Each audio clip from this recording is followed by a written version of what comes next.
Eu acho que já não é novidade para ninguém que a AMD deu a volta por cima no segmento de processadores para desktop e conseguiu abocanhar grande parte do público que só queria antigamente comprar processadores Intel. E a empresa do lado azul da força teve que tomar vergonha na cara e agora eles que têm que dar a volta por cima, né? Vão ter que parar de ficar reciclando processadores e fazer coisas com melhores desempenho. E é aqui que entra o nosso amiguinho de hoje, o i3 12100F, um processador Alder Lake de 12ª geração. É um processador que visa o baixo custo, mantendo um bom desempenho, famoso custo-benefício.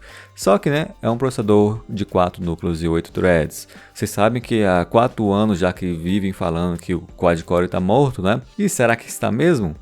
É isso que a gente vai ver no vídeo de hoje. Então, não se esqueça de deixar o like e se inscrever no canal. E vamos ver aí como que anda o processador i3 12100F. Se é tudo que fala na net ou se tem algumas coisinhas que estão deixando de falar.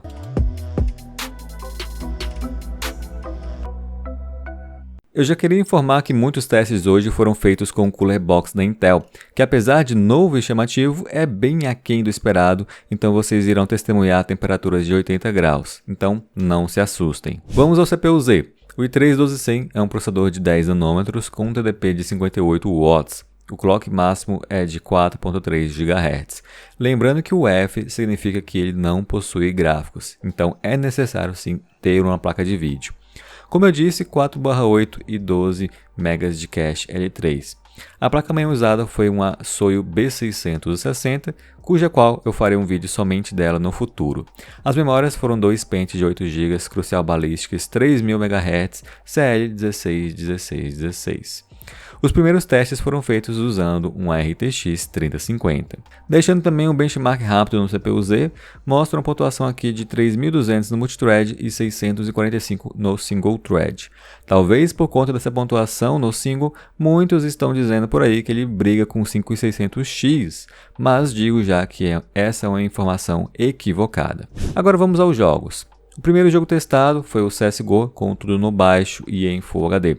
A média aqui foi de 342 FPS. A temperatura do processador com Cooler Box chegou na casa dos 75 graus em pico. O jogo em si rodou bem fluido, a não ser por spikes que todas as configs acabam sofrendo nesse jogo aqui. O Warzone foi o próximo jogo testado, coloquei em Full HD no baixo e FOV 120.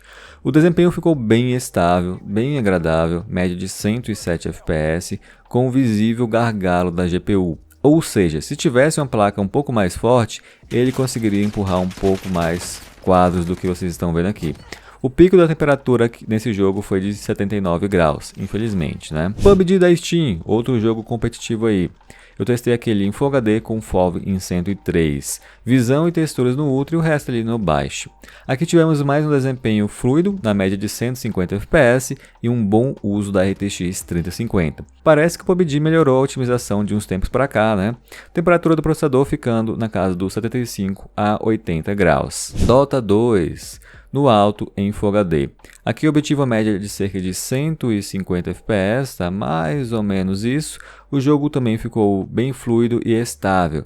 A temperatura na casa dos 73 a 75 graus também. Mas tudo já, né, dentro do esperado, como que vocês estão vendo nos outros testes.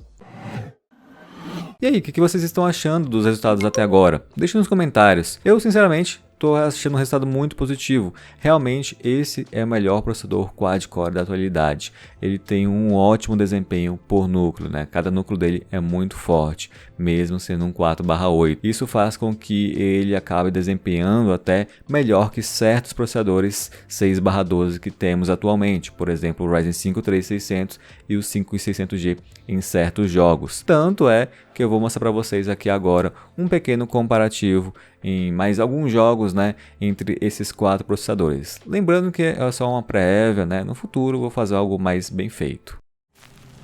Antes de tudo, tá? Esses testes foram feitos com o Cooler Hyper H412R da Cooler Master. Então vocês irão ver temperaturas menores nesses testes aqui, tá bom? Não se surpreendam. Voltemos aqui ao CSGO, agora em 720p com um RTX 3070 e memórias 3466 MHz no i3 12100. O primeiro processador aí é o Ryzen 5 3600, fazendo uma média de 311 FPS. O segundo processador é um Ryzen 5 5600G, fazendo uma média de 329 FPS.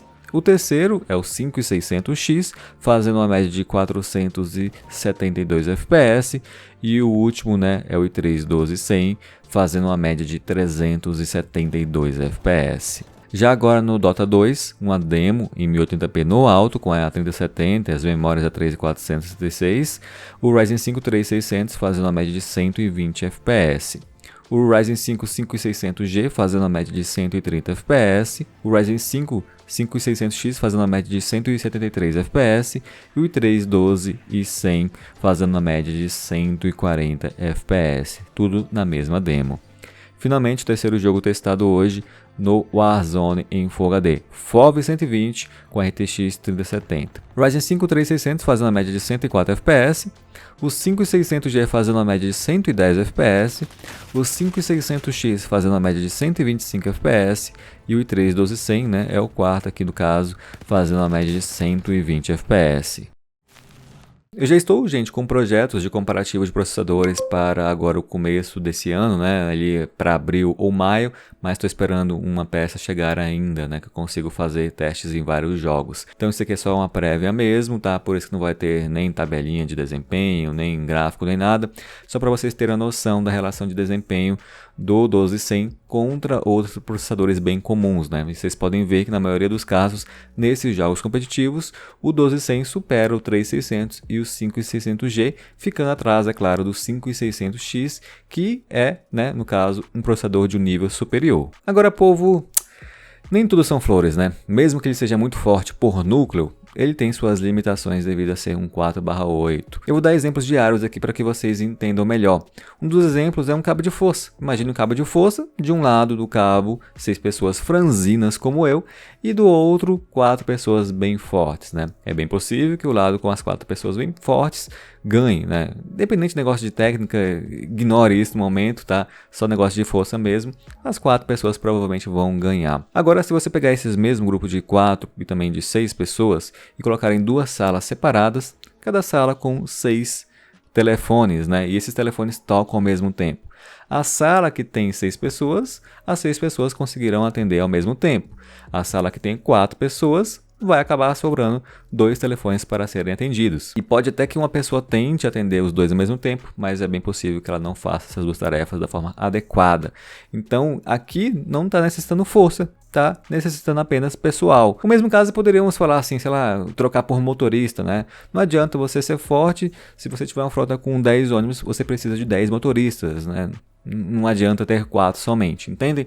E agora eu tô aqui para mostrar para vocês os lados negativos, né? Em alguns jogos pesados ele vai sofrer um pouco e também em lives ele vai sofrer até mais. Então eu vou deixar aqui exemplos para vocês que eu acho que vocês também vão se agradar, ou não, né? Mas pelo menos se agradar que tá sendo mostrado em vídeo isso. Horizon Zero Dawn é o primeiro jogo pesado testado, tá? Aqui foi no alto, textura no ultra e em Full HD. Aqui infelizmente o jogo rodou fluido, a média de 67 FPS e as coisas correram bem.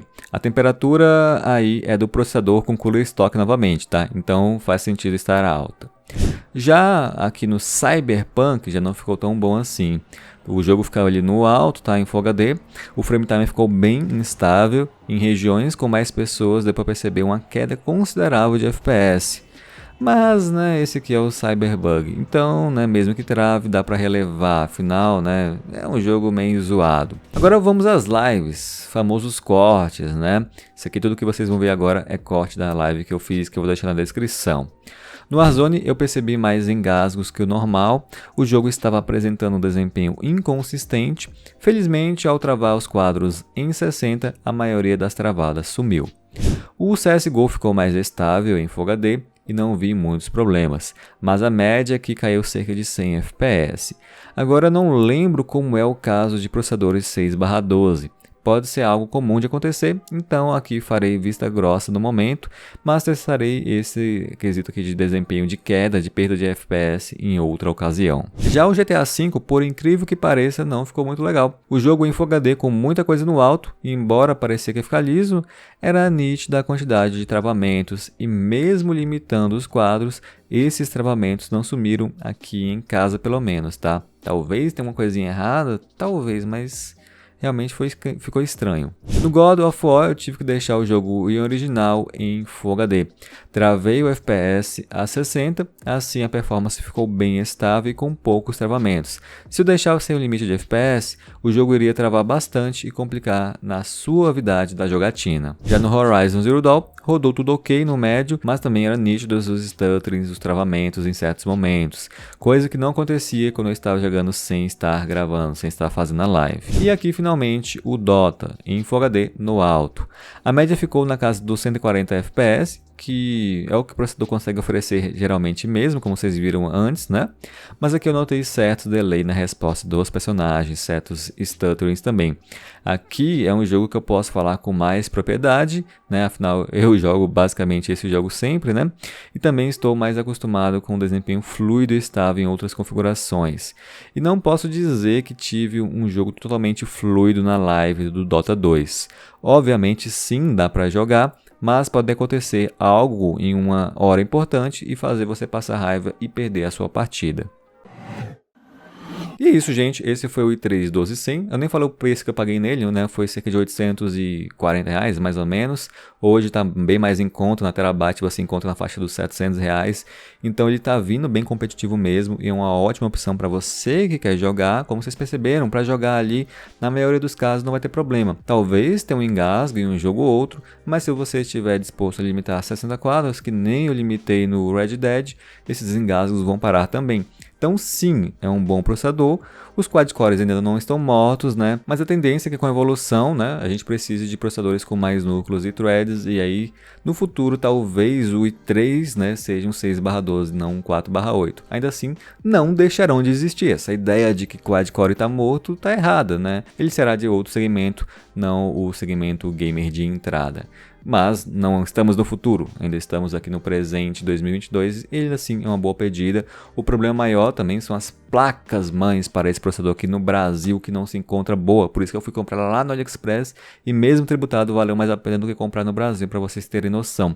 Então é um ótimo processador, mas a placa mãe não está trazendo um bom custo-benefício, infelizmente ainda. Espero que isso seja resolvido, tá bom? Já em lives, né? Se você quiser fazer live, tem muita gente só querendo mexer com isso, hoje em dia trabalhar com isso. Recomendo uma outra configuração ou recomendo, é claro, usar uma outra máquina para fazer sua live, que aí não vai ter problema nenhum. Ah tá, e outra coisa, né? O Air Cooler, o Cooler Stock, não gostei, né? Não gostei não. Eu esperava um pouco mais desse cooler stock aqui. Algumas pessoas vão ter uma temperatura mais baixa, dependendo da tua região, de como que é do quarto, lá onde você joga e tal. Mas eu vi muitas pessoas falando realmente da casa dos 80 graus e eu queria que fosse menos, né? Então, considere também a compra de um air cooler quando você comprar esse processador, ou até, não, o 12400, né, um i5, nem use um cooler stock, que eu acho que não vai ficar legal não. O i3 até que é passável, né, se você só for jogar. Já com o i5 nem recomendo, compra logo um cooler. E é isso, meu povo, é o que eu poderia falar hoje. Como eu disse, isso aqui é uma prévia, tá? Isso aqui, as primeiras impressões do 12100 são boas no geral. Gostei desse processador para jogar, né? E eu vou deixar os links aqui para vocês, caso queiram comprar, né? Também vou deixar o link da placa Soio, que em breve eu vou fazer vídeo dessa placa bacana do AliExpress, que está com um bom custo-benefício em relação às do Brasil. Por enquanto é só, não se esqueça, né, de deixar o like, se inscreva no canal e a gente se vê na próxima. Valeu, falou e tchau!